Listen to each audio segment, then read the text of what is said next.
One of the more common things for us to do is convert somebody's standard tub space that they would have in their home now to a shower space that would be handicap accessible.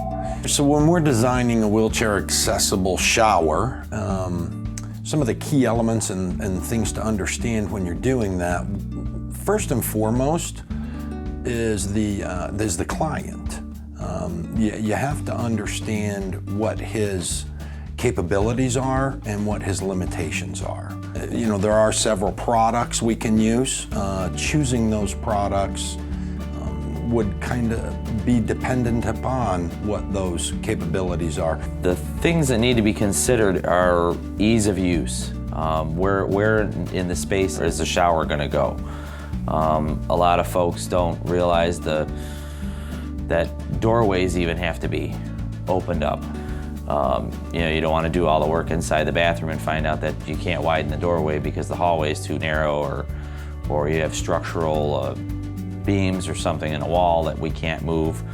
Those are things that have to be considered when you're designing and trying to make a accessible bathroom. Some people who are in a wheelchair want to go into the shower area would actually require assistance showering. So I have to make sure that now that shower is large enough for 2 people to be in there and have the products available to the person who's actually doing the assisting, and hopefully in a way that they're not having to get soaking wet while doing that. Obviously, one of the key considerations is first the base, because most showers have a base where you have to step over a curb, and if you have a wheelchair, obviously getting over the curb won't work. So in doing that, there's some different systems that are available for wheelchair accessible showers. One is a barrier-free entry base, which has a slope where you kind of go up the slope of the base, and then it kind of that actually pitches down to a drain. And then there's another system that we offer that actually, it's a glass reinforced plastic base that goes down right on the subfloor. We can bury it inside of a floor, modify the floor a little bit so that the tile and everything is a seamless, barrier-free, no bump, when you can roll somebody right into that shower. A lot of different situations that we can use it in. We can use it in a concrete base, we can use it in subfloor, like a wood traditional subfloor. As you're making the decisions about the ramping and the wall systems, then what you want to do is try and put together a shower that also looks good, not just being accessible, but actually looks good in the bathroom as well.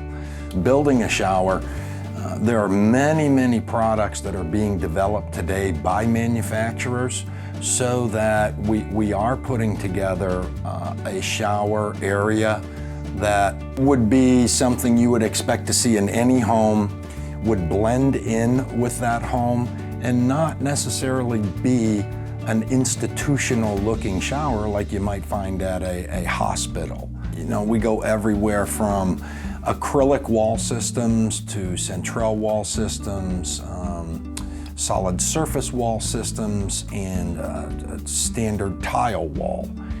All of those are acceptable options for an accessible shower.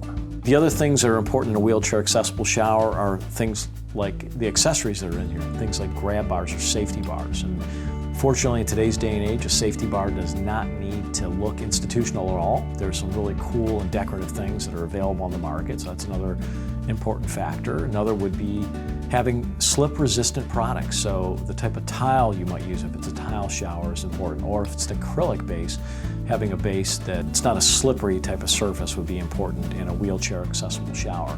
The other would be literally where things like the niches are located. So if somebody needs to be in a seated position, you don't want the shower niches up really high, you want to have those niches usually down a little lower.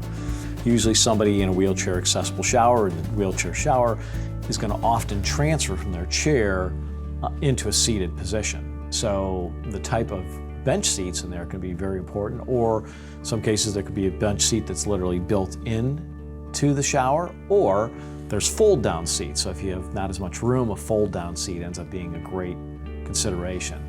Another thing that's important in a wheelchair accessible shower is the type of shower head or a way to get water to somebody. In a lot of cases, there's a handheld unit that's very helpful in a wheelchair accessible shower because you can take the shower head off of the post and shower somebody. And what's kind of nice about that handheld shower is it also makes it really easy to go back in and clean the shower as well, because it's basically on a hose and kind of easier to clean than with a stationary shower head. People that would typically be able to help me in assessing the shower required for a person, that would most cases be an occupational therapist. The benefit they provide us is this: they have more firsthand knowledge of what a client's capabilities are. They also have more knowledge about what to expect in the future.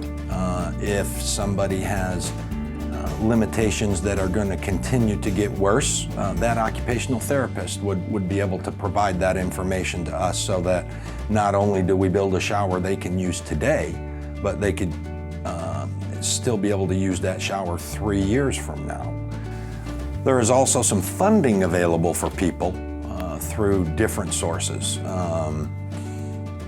If they're veterans, they can do things through the Veterans Administration.